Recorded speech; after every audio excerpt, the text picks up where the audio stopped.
जिनका मन, जिनका विचार, जिनकी दृष्टि, जिनका भाव ध्यान में नहीं लगता हो, मन उचिष्ट हो जाता हो, खेलने में ज्यादा लगता हो, बच्चे चिड़चिड़े हो जाते हो या चित्तवृत्ति में आ जाता है, मन उचिष्ट हो जाना, चाहे विद्या से हो जाए बच्चों का, चाहे किसी कार्य से हो जाए, मन की उचिष्टता में रुद्राक्ष बड़ा काम का है।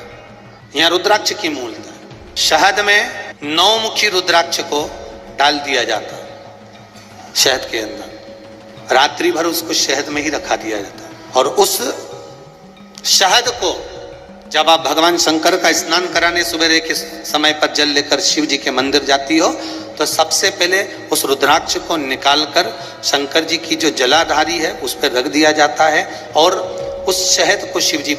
श्री शिवाय नमस्तुभ्यम। दोस्तों, हर हर महादेव। आज का विषय बच्चों के लिए है। दोस्तों, बहुत से माता बहनें बड़े परेशान होते हैं कि हमारे बच्चे पढ़ते नहीं हैं, बहुत परेशान करते हैं और कितना भी कहो फिर भी वो नहीं पढ़ते।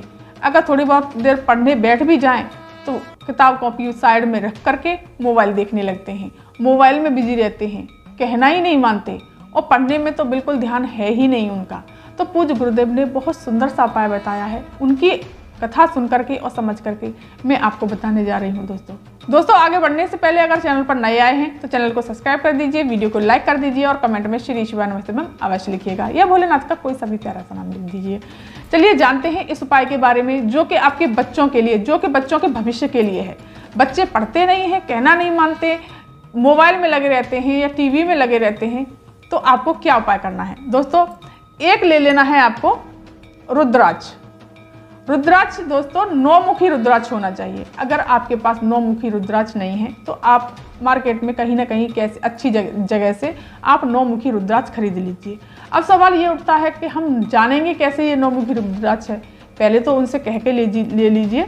देखिए दोस्तों, मेरे पास 5 मुखी रुद्राक्ष है, क्योंकि 9 मुखी मेरे पास भी रुद्राक्ष नहीं है, लेकिन सिर्फ मैं आपको उपाय बता रही हूँ इसलिए मैंने ये रुद्राक्ष लिया है, लेकिन आपको 9 मुखी ही लेना है।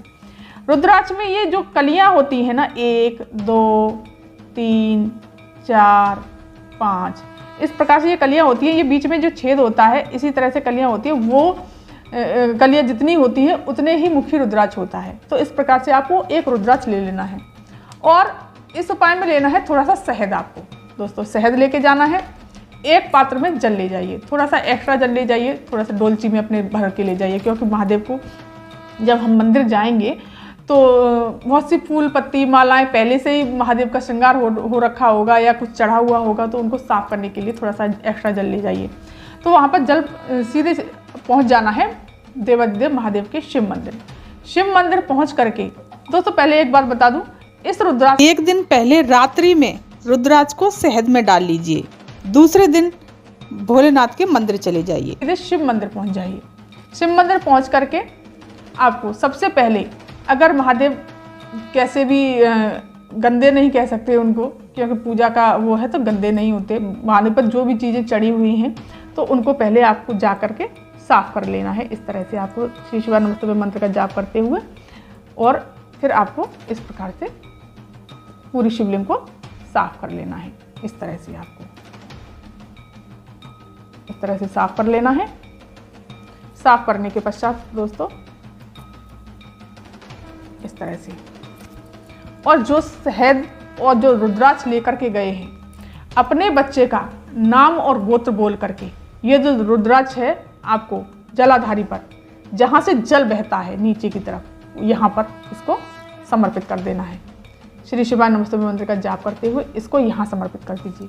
और जो इस शहद लेकर के गए हो, इस शहद को आपको महादेव पर समर्पित कर देना है। दोस्तों एक बात ध्यान रखना, इस कटोरी का मुख अपनी तरफ रखना, ना कि ऐसे ही कर देते हैं, ऐसे कर देते हैं, कैसे नहीं, अपनी तरफ रखना है। इस तरह से श्री शिवाय नमस्तुभ्यम मंत्र का जाप करते हुए इस प्रकार से आपको शहद समर्पित कर देना है, या कोई सा भी भगवान भोलेनाथ का जो भी प्यारा सा मंत्र आपको याद हो इस तरह से समर्पित कर देना अपने बच्चे की कामना के लिए कि मेरा बच्चा पढ़ता नहीं है बाबा, पढ़ाई में उसका मन नहीं लगता, या रील देखता है, या मोबाइल देखता है, टीवी देखता है, कुछ भी हो। इस प्रकार से आपको शहद सारा का सारा इस तरह से समर्पित कर देना है।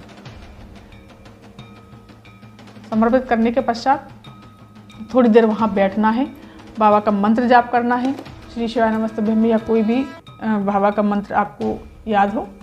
मंत्र जाप करने के पश्चात, प्रणाम करने के पश्चात आपको जो ये शहद है ना, ये जो बह के जा रहा है, इसको आपको उसी अपनी कटोरी में इस तरह से निकाल लेना है। इस तरीके से निकाल लेना है दोस्तों। इस शहद को इस तरह से आपको शिवलिंग पर से निकाल लेना है। सारा का सारा शहद निकाल लीजिए जितना भी है,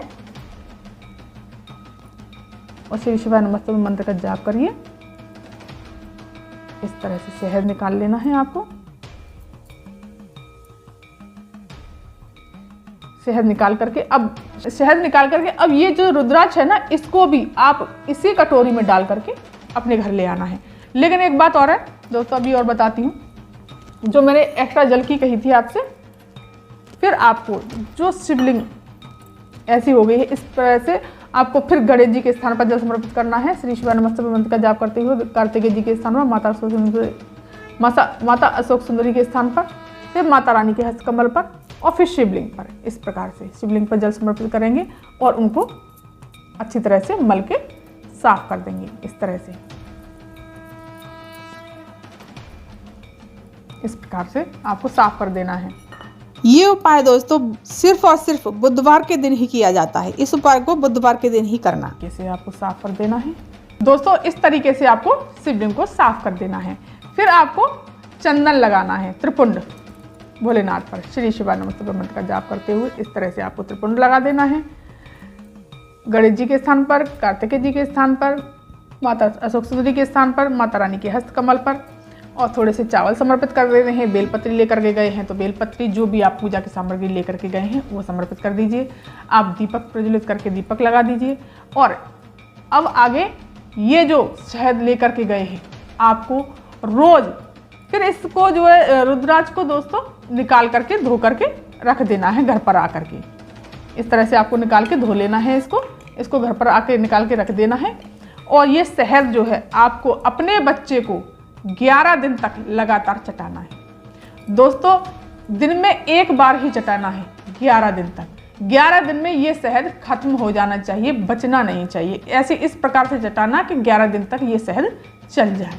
तो डेली आपको करना है। 11 दिन के बाद देखना बस दोस्तों। पूज्य गुरुदेव कहते हैं कि 11वां दिन जब आएगा, जब तक आपके बच्चे अपने आप स्वतः ही पढ़ने लगेंगे, आपको कहने की ज़रूरत ही नहीं पड़ेगी। तो दोस्तों ये उपाय बहुत अच्छा और अचूक उपाय है। इसको आप अपने बच्चे के लिए जरूर करिएगा। और एक बात और बता दूं दोस्तों, जब हम भोलेनाथ को चंदन लगाते हैं, बहुत से लोग कहते हैं कि चंदन बाबा को हम क्यों लगाते हैं। चंदन पूज्य गुरुदेव कहते हैं इसलिए लगाया जाता है कि महादेव ने, मेरे भोलेनाथ ने जब विष पिया था तो उनकी शांति के लिए, उनको जब विष चढ़ गया था तो उनके कपाल पर चंदन लगाया गया था। इससे उनका दिमाग शांत रहता है, मन शांत रहता है, तो इसलिए चंदन लगाया जाता है। और एक कारण और है दोस्तों, जब हम चंदन लगाते हैं भोलेनाथ को, तो एक बात बताई है पूज्य गुरुदेव ने, बहुत ही अच्छी बात कही है कि हम पूजा करते समय कहीं कोई दिखावा तो नहीं कर रहे। कभी जाने अनजाने में दिखावा वाली भावना आ जाती है, शायद किसी को देख करके या कैसे भी करके, कहीं पूजा पाठ में या किसी भी पुण्य के काम में हम दिखावा कर रहे हैं। तो चंदन लगाने के साथ साथ चंदन जब हम लगाते हैं तो अपने हृदय से और भाव से लगाते हैं, तो वो दिखावा, वो गलती भोलेनाथ हमारी माफ़ कर देते हैं। तो इसलिए दोस्तों चंदन लगाया जाता है। तो दोस्तों ये थी जानकारी आज की। अगर ये वीडियो या जानकारी आपको पसंद आई हो तो मेरे चैनल को सब्सक्राइब कर दीजिए, वीडियो को लाइक कर दीजिए और कमेंट में श्री शिवाय नमस्तुभ्यं अवश्य लिखिएगा, या भोलेनाथ का कोई सा भी प्यारा सा नाम जरूर लिखिएगा। धन्यवाद।